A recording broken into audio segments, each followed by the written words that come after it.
Yo, what is up everyone? This is Cliff, and in this video I'm going to be showing you how to use the level editor for the Hobbit game. Let's get started. So the first thing that you're going to need to do is you're going to need to press the file, and then we're going to open the level.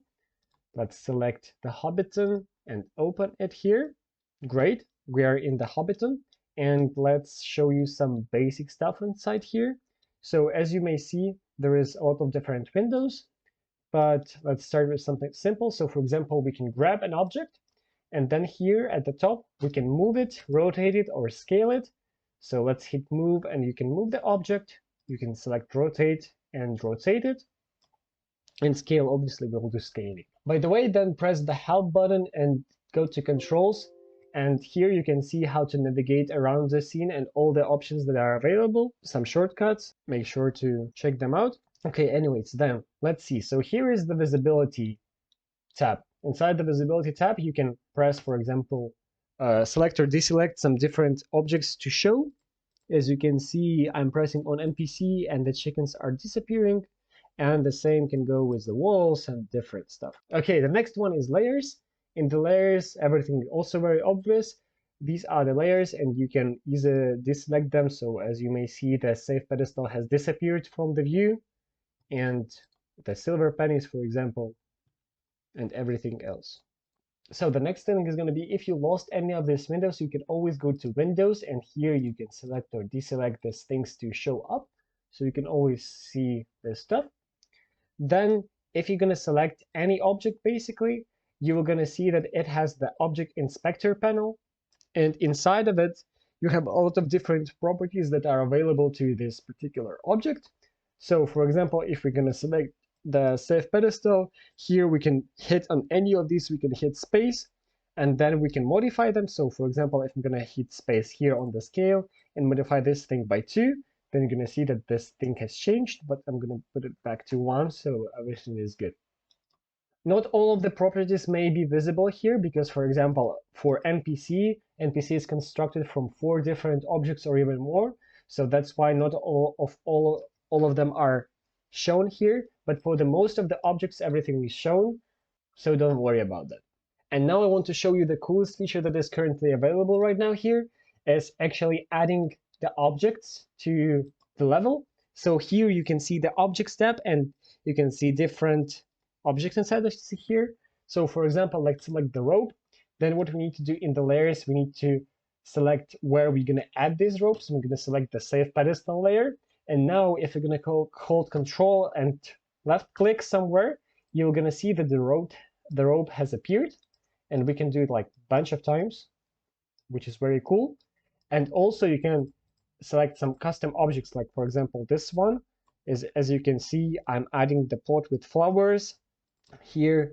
Or for example, I can add some courage points, and this is very easy because now you can just easily place them wherever you want for your mods. Okay, and in order to add some custom objects here, like for example this pot, which was not available here at the beginning, what you need to do is you need to go to the level viewer folder and go inside the objects folder. And here, as you may see, I created a folder which is called rigid instance. You can create any folder that you want to. And inside of here, you can add the txt file in which you're going to put the object itself. So if you have some object, you can create a new txt file and put it here. So for example, let's go to some unpacked file that I have. So let's see.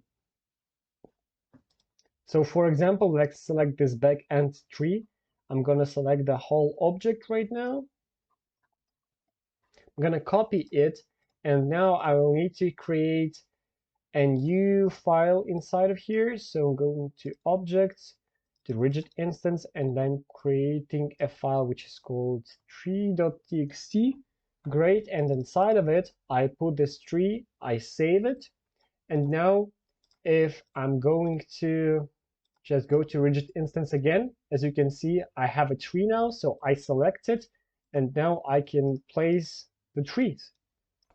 And basically, if you have your own custom 3D model from my previous tutorial, you can do the same thing again and put this inside your scene.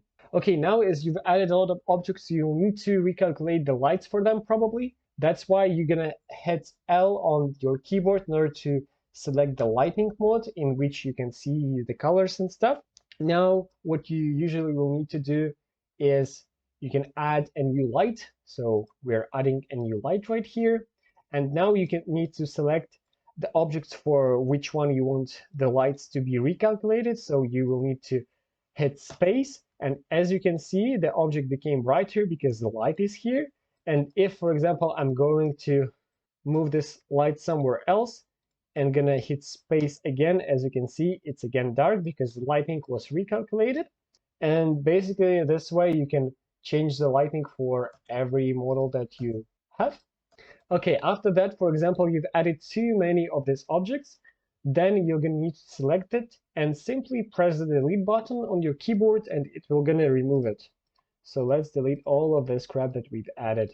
Not all actually, but some of it at least. So this was the basic functions which are super useful that you can add different objects to the level. And I showed you how to add your own objects here so you can use them as well. Then let's move on to the clutter part.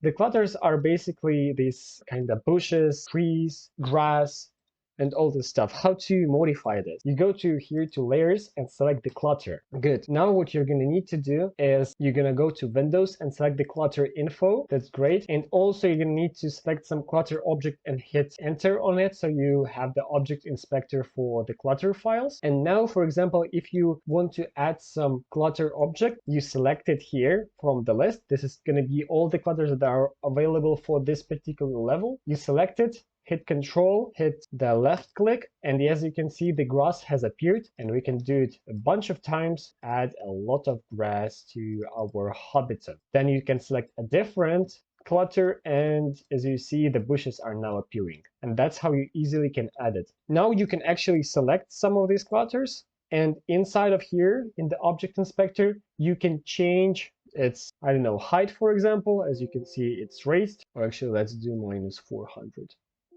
Yeah, so like it's moved. You can change the position here, or you can just simply do it with the move, the scale, all of this stuff. And one very cool one is the color. So you can actually change the color of the clutter. If you're going to select, as you can see, a blue one, then the color of grass is going to be different with the, like this one is red. Great. So now that we've done all of this, our changes to the level, what we're going to need to do is we go to the layers back. Now, if you've modified the clutter file, then you select File and Save Clutter.bin. And if you modified some of the layers, then in the Layers tab, you must hit the Save All button. This way, you're going to save all your changes so you don't lose them. And let's check them out. Let's go to the Hobbit. As you can see right now, everything is, oh no. Everything is as it was before. Let's exit. Let's reload the level and see the changes that we've applied.